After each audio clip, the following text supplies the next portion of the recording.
Welcome to Marlon Reviews. Today I'm going to be talking about Little Simz' latest album, Grey Area.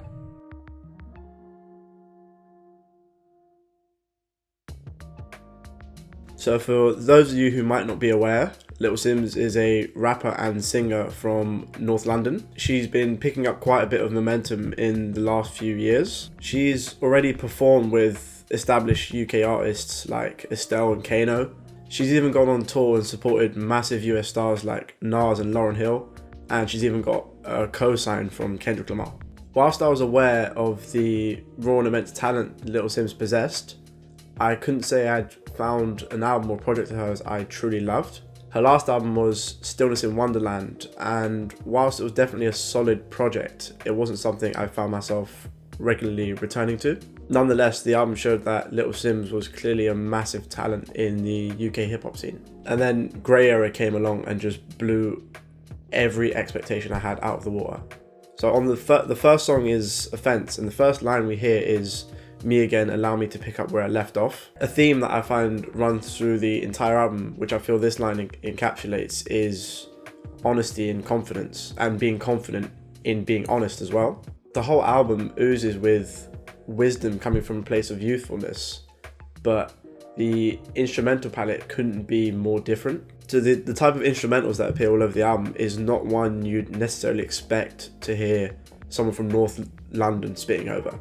The entire album is produced by a close friend of Little Simz and a fellow Londoner called Inflow. So the album draws from a large variety of different genres. It draws from jazz, neo-soul, old-school garage, funk, and of course hip-hop. And at just over 35 minutes, the album's able to include such an array of different ideas in such a short runtime, but it all gels together quite fluidly. Now, the album isn't particularly boundary pushing from a sonic or lyrical standpoint, but I don't think that's important. I don't think that's necessary when every component of the album is so meticulously produced and thought out. Again, going back to the first track on Offense, she says, I'm Jay-Z on a bad day, Shakespeare on my worst day.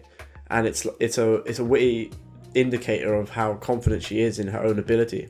So on Offense, she also says, I followed the white rabbit, got a couple carrots, I know that I got bad habits, which is an allusion to Alice in Wonderland, which is just like her entire last album, which is called Stillness in Wonderland. I think this metaphor neatly recognizes Little Simz' temptation towards addiction in this album. I feel Selfish is one of the smoothest tracks of the year, and it's definitely been a personal favorite from mine, regardless of genre, just in general in 2019. What I feel makes this particular song so special is its self-critical nature. In one of the passages in the song, Little Simz says, "Need my nigga fresh in a tuxedo, me and my new case steady blowing weed smoke." And a couple of lines later she raps, "I know it's material but not irrelevant.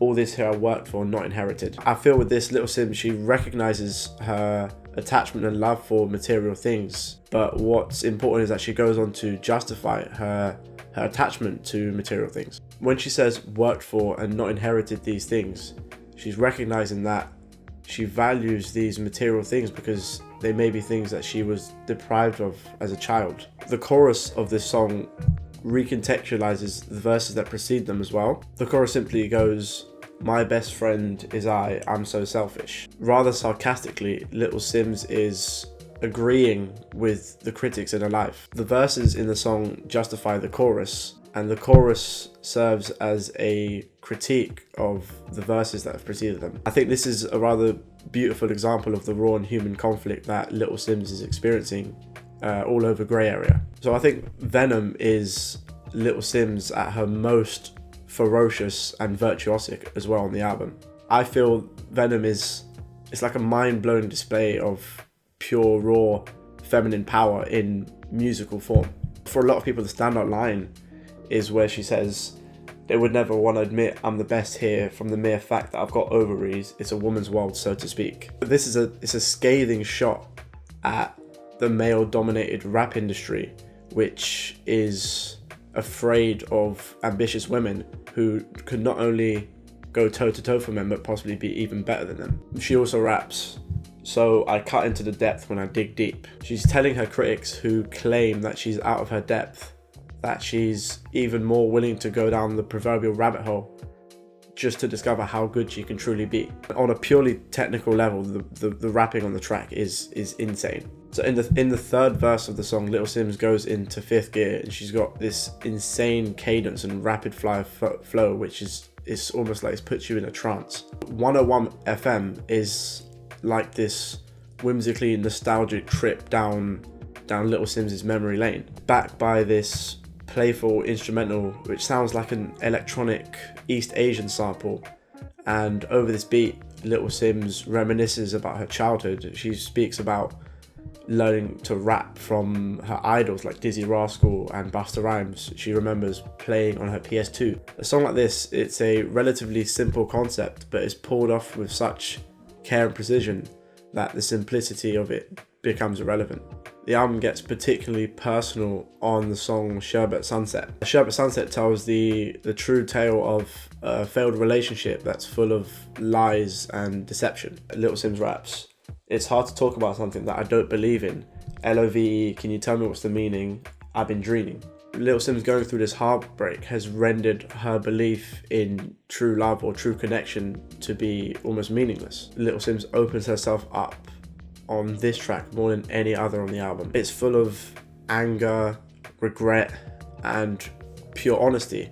And that honesty is what fuels every single song on this album. She says, "I can't even write about it, this damn writer's block," which I feel provides this kind of meta commentary on the nature of honesty and how to express it. Honesty and vulnerability aren't things that particularly come easy for a lot of people, even Little Simz. Yet these two concepts remain at the heart of this entire album. At certain times in the album, Little Simz raps with the wisdom you'd expect someone double her age to have. Little Simz is only 25 at the moment, and I feel this grey area might not even be her artistic peak, which should maybe scare other rappers into just realizing how good she can eventually become.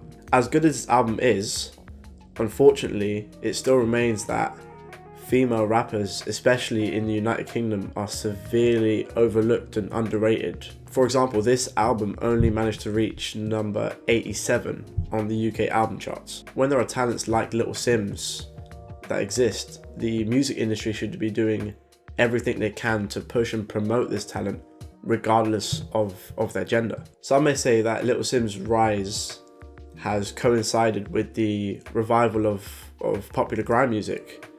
And of course, Little Simz opts for a more vintage approach to her production sound. This might be a valid argument, but then you look to other hip-hop artists coming out of the UK like Loyal Kana and Young Fathers, for example, who have both managed to achieve quite a lot of critical and commercial success while still be quite far removed from the grime scene.